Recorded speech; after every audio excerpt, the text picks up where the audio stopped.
Sariawan menjadi salah satu permasalahan kesehatan yang sering terjadi pada banyak orang. Meski dinilai tidak berbahaya, namun sariawan bisa mengganggu keseharian.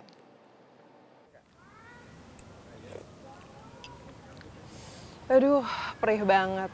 Momen makan biasanya momen yang saya nikmatin, tapi berhubung sekarang saya lagi sariawan, momen makan ini berasa jadi sangat menyiksa.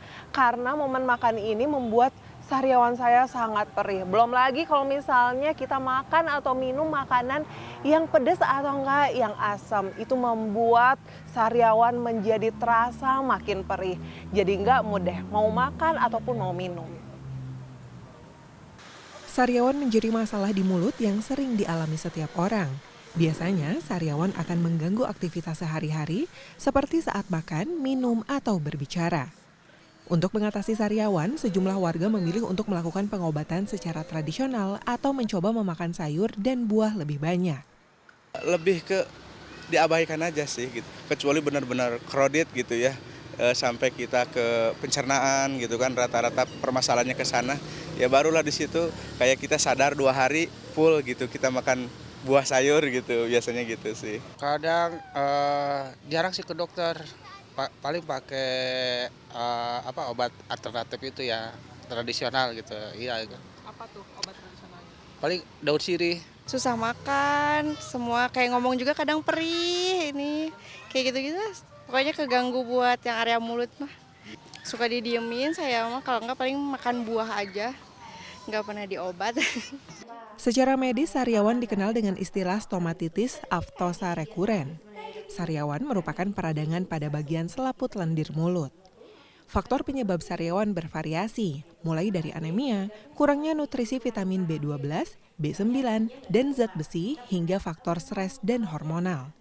Selain itu, sariawan juga bisa diakibatkan oleh bakteri jika kurang menjaga kebersihan mulut. Gejala sariawan yang paling sering terjadi yaitu munculnya rasa perih di bagian mulut hingga akhirnya muncul bintik putih yang kemudian menyebabkan luka.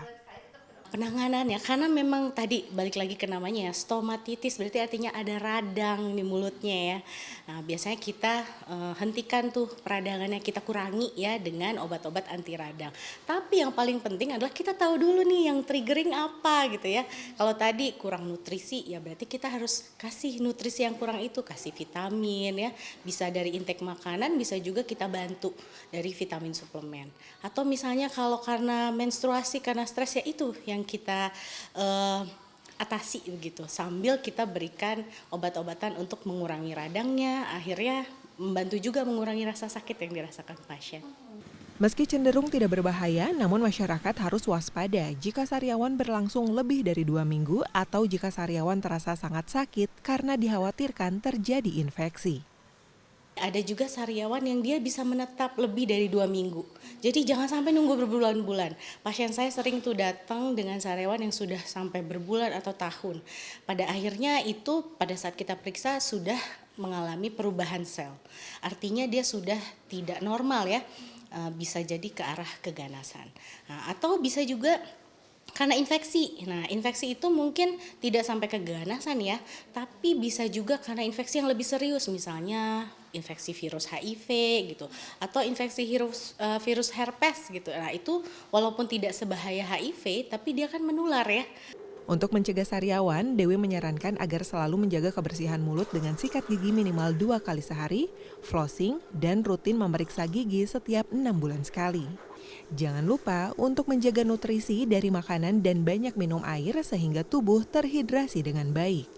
Tim Liputan CNN Indonesia, Bandung, Jawa Barat.